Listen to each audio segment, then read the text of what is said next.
Hi, I'm Goose, and welcome back. This is part 3 of the Coloring in Minecraft series, and today we're talking with Snarple. Our conversation is a little bit less about technique and coloring and a little bit more about his background and, making Minecraft content and the state of art in Minecraft, stuff like that. It was a really, really enjoyable conversation. If you don't know Snarple, go check out his channel, go check out his streams, Instagram. He actually had a lot to do with me being here now, talking to you guys on YouTube. So give him a little like and follow for that, because I probably wouldn't be here if it weren't for the videos that he made. So I hope you enjoy this. I hope you enjoyed the whole series, and I will see you soon. Okay, cool. So first off, I've been asking everybody, and I've been really surprised by everybody's answer with this. Do Okay. you do art outside of Minecraft at all? I do a little bit. I used to Okay, do a lot more art than I do currently. nice. I've only met a few builders that do a ton of art outside of Minecraft. Like you're one of them. There's this other builder named Courageful. They do a lot of art. I know Nighty does art, and I can't think of a single other person that does. I was surprised. It's cool No, how it's really odd. Like yeah. they're all really really good at like this, which you would consider to be art, but they don't do anything other than this. All right, so let's talk about these towers first. Mhm. So what how old are these? These are These are I can probably check the date. I think I made them probably about a year ago or so. okay. I think I remember when you posted these. I think that was when I first found you. I think this is one of the first builds I saw by you. Oh, really? Oh, Yeah. okay. Yeah. Also, I guess I'll do a little intro for you. This is Snarple. Um, I he has a video about improving your builds, and he talks about local color. And that video is largely responsible for me getting on YouTube and making color theory videos. So What? yeah, you got this Oh guy my right here to thank for goodness. that. Yeah, I That's saw it. awesome. Yeah, I saw it and I was like, "Oh, I can do a much better job than that." No, Oh, no, I'm yeah. joking. No, I get that. No, that video was great, but that was the first time that I was like, "Oh, there's people that are actually interested in just art theory in Minecraft." Yeah, yeah, Yeah. it's very niche. It is pretty niche, but it's definitely applicable enough to other things that people gain value from it just Oh with a yeah, lot of for stuff, sure, yeah. for sure. Okay, so yeah, so this one's about a year old. Was this the first one you started doing the like how you do the broken Oh bits at the no, bottom? no, I've been doing that for a long time. I saw I saw this other builder. I think it was oh gosh, what was his name? It was like Mac or something on Instagram. I'll try to find it for you. Okay. But he was this one guy that did this kind of like disintegrating effect, but he did it down and but he also did it to the side. So like it was going two different directions. It looked really really cool. Oh, that That yeah, that does originally sound cool. inspired me to do it, and then I think I did it on a build that was like it was like a face and it had like a house on top of the face. I posted that one on like TikTok a long, long time ago, and that was probably my most viewed thing on TikTok. But no, I've been doing that for probably about like 2.5 years or so. Okay, cool. Nice.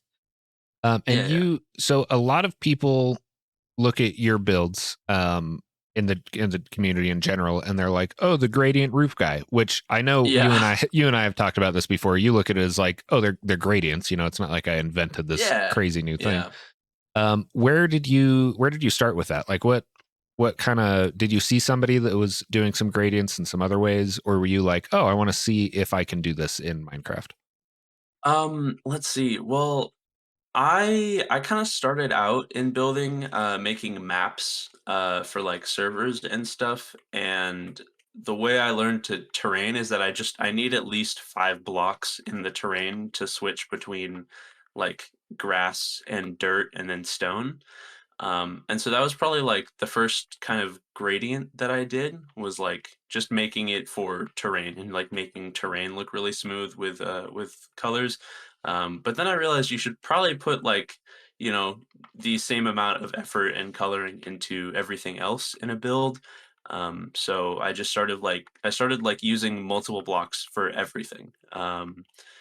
then the kind of like more crazy gradients, that kind of I don't think that was really sparked by anything. I was really, really bored one day, um, and I had no Wi-Fi, so I was looking for something to do that didn't involve, Wi-Fi or like getting online or doing something else. So I just booted up Minecraft in creative with like no world edit. I had no mods because I hadn't been building for like a year or something. I was on a really long break. Um, and I wasn't very good at building at the time, to be honest. But I booted up like a creative world and I made a house, and then I got to the roof and I was like, what if I just put an absolute mess of blocks here, but like I'll do like cool colors, like I'll do like a red to blue sort of thing because everyone likes the red to blue sort of thing, and like I don't know, I thought it'd be like a popular choice of colors. And so I Mhm. did that, and then I made the roof, and then I posted it, and then a lot of people really liked it, so I kept doing it and I kept expanding on it, and then it eventually turned into this. Nice, cool. So when you, I know a lot of people look at builds like this, and I'm sure some people at look at your builds and have said this. The hot topic word of block vomit. Block vomit. I've Yeah. never heard that before, no. Oh, really? You haven't? I haven't. Oh well, That's a new one. I envy that. I hear that all the time from people. So it's especially this building down here. A lot of people will look at it and they'll be like, "Oh, like yeah, it's a gradient, but it's just a bunch of random blocks everywhere." But it's Um, not. that's exactly what I say. They all have a purpose, and I think it's going back to the video that you did on like the local color of blocks and using them as solid colors. Mhm. It's when you view it from far away and when you look at it as a whole, it really works together. Um, Yeah. Yeah, and I'm shocked that you haven't heard block vomit before. No, I haven't at all. I've heard color vomit before, but not also not, like, in relation to Minecraft builds at all. Oh, well, just ignore I said that and don't worry about it anymore. You're doing great. No, no, I'm actually really glad I haven't heard that before now that you mention it. That would be I think I would hate that Oh man. if people started calling it that. And I've ruined your inspiration and Snarple stopped building after that day. I'm gonna never do this again. I'm never using more than 2 colors. Nah, do it. Keep doing it. I love it. Um so this green build, Mhm. I love this. This is cool. So it looks like you have a little bit of the forced lighting or baked lighting that people talk Oh, about where yeah. you light Yeah, and you yeah, shade yeah. it. Do you do that Yes, much or I is um, I don't, I do it more now than I used to. Mhm. Um, I used to just do kind of builds like this where it's just gradients and there's no real thought behind it. It's just super colorful, but I've been getting more into doing um forced lighting on stuff because it kind of gives more of a purpose to having more colors in it. um, like I used to get the honestly, the reason I started doing it is people used to ask me like why there are like certain colors in certain places or like how I get ideas to make certain areas like, brown versus blue or something. And I didn't have a reason, I was just doing it. Like I was like, "Oh, it'll probably look cool if I do this, so I'll do it." Um I had no answer, and so I started doing kind of forced lighting to create an answer to that. Okay. I mean that works. Yeah. That's a good way to do it. Yeah. No, but I've been doing it a lot more recently, and it is actually a lot more enjoyable than just doing random colors everywhere. Yeah, it makes it a little easier to solve problems too. Of you're like, okay, Yeah. well I know this is on this side, so I'm gonna stay in like this realm of color. Right, right, right. And I earlier you mentioned, I guess earlier this was like 5 months ago. You mentioned that you used to pull color palettes from birds for some of your Yes. builds. Yes, I have a book, of, like it's like a couple hundred, birds from, like, North America. Um, and then I would just kinda, like, flip through it and then find a bird that I think looked really cool, and then I would make a palette off of it and then use it for builds. How often do you use references like either for color palettes like that or for when you're building, or is a lot of it just pulled out of you just like the way the shapes work together? It really depends on what I'm building. Whenever I make a house, I'm usually using like a reference. If I'm making something more organic, it's usually something that I thought of myself, and then I might have drawn it to use as a reference. I guess when I'm building, I pretty much am always using a reference to some capacity, whether it be for color or composition or like how to put a structure together. Um, but I only use it to like some capacity. So like for the kind of painted towers build over here, with like the pink, orange, and blue, I used a reference to get like a shape for the top of the buildings, just kind of like how they're positioned, how like there's kind of a larger cylinder and then a larger cone versus the one over here. It's like a taller, skinnier cylinder with half of a roof going into a shorter cylinder into the rest of the roof. So like I used a reference to get the shape of the structure, and then past that, um, there wasn't any like reference used. So I'll use references for like small things like that. Hmm. Yeah. Do you find how much of your effort goes towards growing yourself on social media versus just posting stuff because you think it's fun? It used to be, when I first started out, that I was literally just doing it for fun, and if I got followers, then, so what? I didn't really care because I was just kind of having fun. Then it kind of turned into a point where, like, I would post and I'd only think about how it performs, and that sucks. I hate that so much Yeah. because if it doesn't perform, then, like, that shapes my whole view around what I just spent a bunch of time on. Like, I might be really proud of it, but it didn't perform, and so I just wasted a bunch of time. Um, Yeah. I'm currently like kind of coming out of that a little bit, and I'm getting more into like streaming and stuff like that, so that I can focus less on whether or not when I post an image, whether it performs, it's like kind of shaping how I feel about what I did.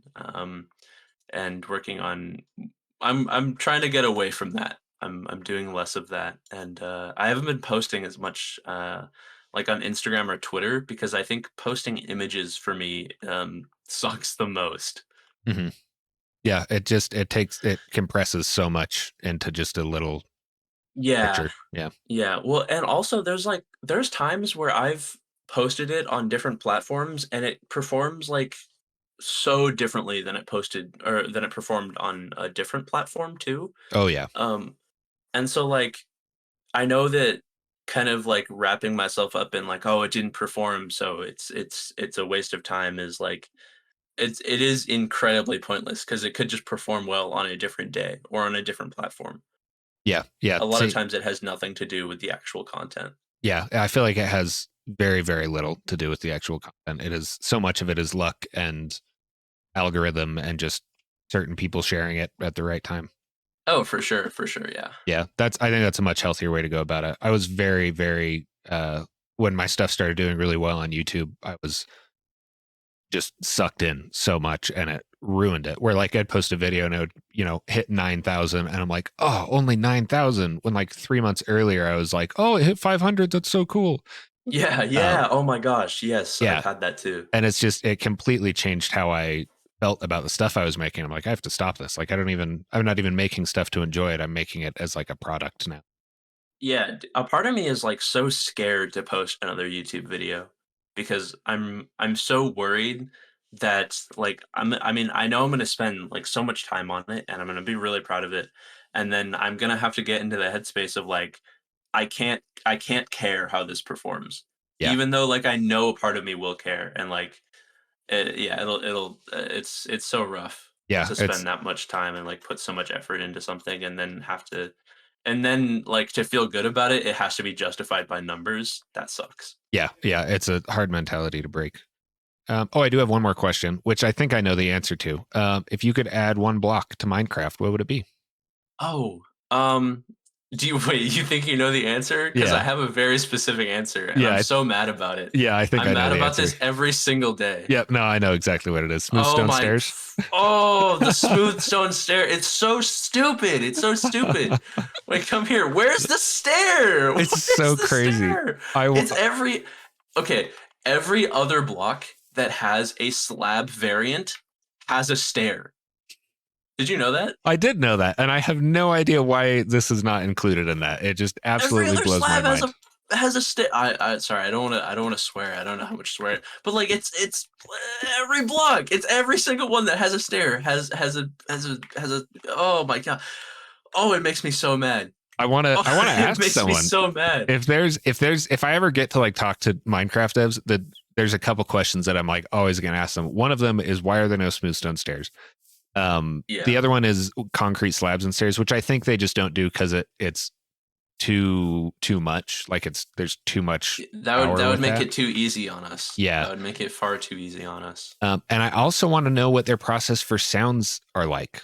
I've thought Oh so much yeah. about that. Like I want to know I want to know more about their department because they posted a little video of talking about the Foley of Minecraft, but I want to know more of like when you design Deep Slate, do you sit down, do you see the art first and then you try to make the sound? You have like 50 variations and you try to nail it down from there? Do you make a sound first, like separate, just like based on a few different themes? I want to know about that. I think you'd have to look at the block first. I think I think you I would mean too. Yeah. I would need to. Yeah. I definitely would. But it's like, oh, it's just, I think about that all the time. No, That all the time. that would be a really really interesting question to Yeah. ask. Also, where did you do your skin or did someone else do your skin? I did do my skin. My skin's gone through a lot of different versions. I was going to say you kind of have a hat now or Oh well, hair or this is for something. Halloween. This is for I'm a shark onesie. Oh, oh, that's awesome. I've been looking at that, trying to think about what it is. That's funny. That looks good. Yeah, no, this is my Halloween. And there you go. I hope you enjoyed that. I hope you enjoyed the whole series. Again, go check out Nighty, Bismuth Thief, and Snarple. I hope that you guys got some inspiration and some new ideas for how to color your builds, how to color art, how to make art in Minecraft. And I will be back with another video. If there is another topic or any builders in specific you would like me to talk to or cover, let me know in the comments. I would be happy to take some suggestions. So I will see you guys soon. Again, I have a Patreon. If you want to go support me, you can go support me on there. You'll get early access to videos. You'll also get a bunch of videos that are only available on Patreon. They're not educational stuff, but they're fun things like me and my wife playing spooky games and me trying out new games, things like that. So that would be cool if you joined. If not, that's okay. I still love you. I hope you have a nice day, and I'll see you later.